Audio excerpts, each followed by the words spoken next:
My name's Adele and I'm 63 years old, and I had a fusion of the L4-5 15 months ago. I was an infants teacher. I was teaching kindergarten at the time.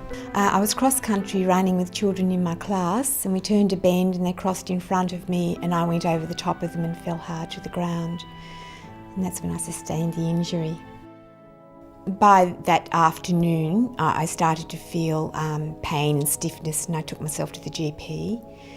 And I think the next day it sort of increased more again. The pain would have been across the lower back and referral down the right leg. The pain was so bad that really my life was very restricted. That I couldn't dance, I couldn't do my normal exercises, I had to cut out the gym work, I couldn't walk along the beach, or I couldn't really lift, twist, turning, repetitive movements really aggravated it. So generally, just life was pretty unbearable. The treatments that I tried were osteopathic manipulation and massage, deep tissue work, acupuncture, physiotherapy, and working with an exercise physiologist. None of these treatments provided long-term relief, so Adele's GP referred her to a spine surgeon. The orthopaedic surgeon examined me in looking at my movements, my restriction of movements, assessing the pain that I was suffering. He then looked at X-rays, CAT scan and MRI.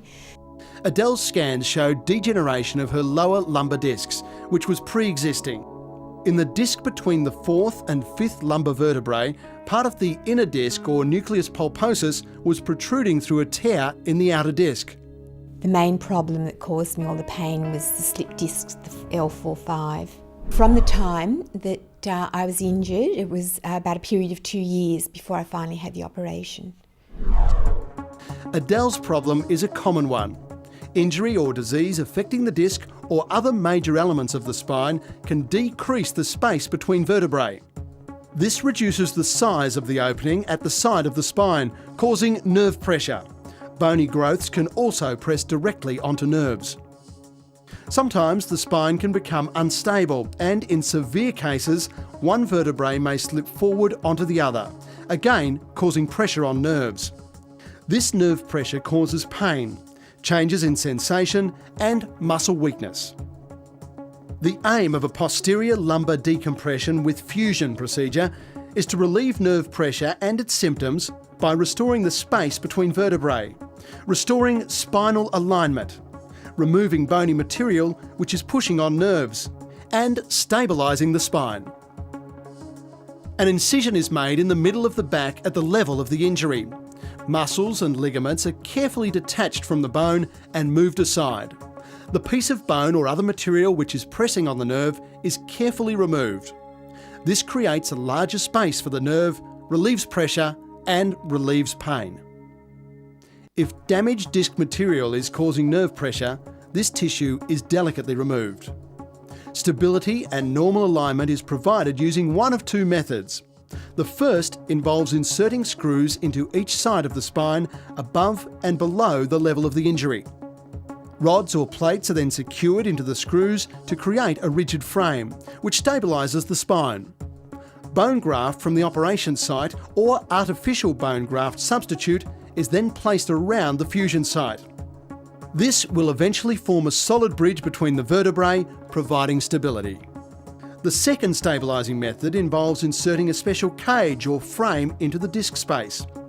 Bone graft taken from the operation site or artificial bone graft substitute is then packed into the cage, where it will gradually grow to form a solid bony bridge between the vertebrae.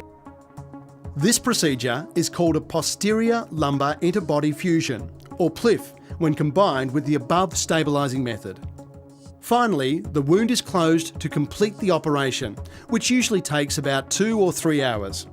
Possible complications of the operation include, but are not limited to, wound infection, leakage of cerebrospinal fluid from your spine, deep venous thrombosis or blood clots, nerve root injury leading to movement problems, pain, changes in sensation or loss of function. reaction to anaesthetics or drug therapy, excessive bleeding, hematoma or bruising, fracture of the screws and/or loosening of metallic implants, failure to fuse although pain may still be reduced, and unsound screw fixation due to osteoporosis. A possible outcome of this operation includes loss of spinal curvature and flexibility or non-union. Some of these conditions are serious and ongoing, while others resolve over time. If you are concerned about possible complications, speak to your surgical team prior to agreeing to have the operation. I was told that it was a major operation, and I was made aware that there were complications, but I was just so happy to be told that I could have an operation and that I could be helped, that I think I concentrated on just the fact, there's going to be an end to this, and I was so glad that there was an end offering.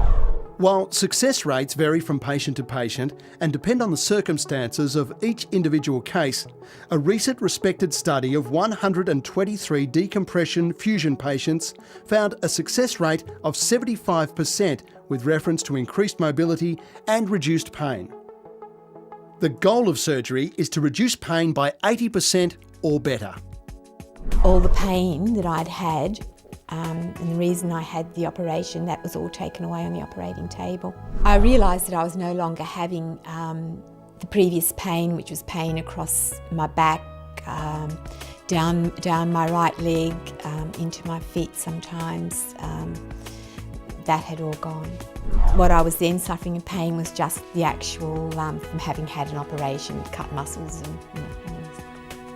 I think the hardest part was being in hospital. I felt much more relaxed and at home, and was then able to get on in a very happy way with my recovery in my own time and in my own environment. After the operation, it is uncomfortable, but you can take some medication if the pain does, get you down. Adele arranged 24-hour-a-day help for the first 10 days after leaving hospital. It's very important. I couldn't have managed without the carer. I'd say I was back looking after myself completely, easily by 6 weeks. I was back driving after 6 weeks. I had started gardening, I think, just very light stuff, not a lot of bending, but perhaps standing, a bit of pruning by about 8 weeks. Walking, I was back walking, and then exercise fully back at the gym by 6 months. I would tell anyone who's going to have this operation it's really worthwhile to conscientiously do exercise. Exercise to prepare for the operation and to help you get over the operation, and then exercise, I think, then to give you the strength for the life that you are hoping then to lead, because I think to be positive and to be is a very big asset to getting over any operation. The effectiveness of the operation is just wonderful. It's achieved everything that I'd hoped for. I've had an assessment, and the assessment is that I have about 10 to 17% disability. I expected that, because if you fuse the spine, you haven't got the same flexibility for bending. But I don't notice that. I think your body just automatically learns to move in another way, so it's nothing that I feel I'm impeded by that at all. I just have a slight, down my left leg, I feel sometimes like pins and needle numbness. I haven't lost feeling, but it's like a pins and needles numbness sensation, and into my big toe. Yes, I've had a wonderful outcome.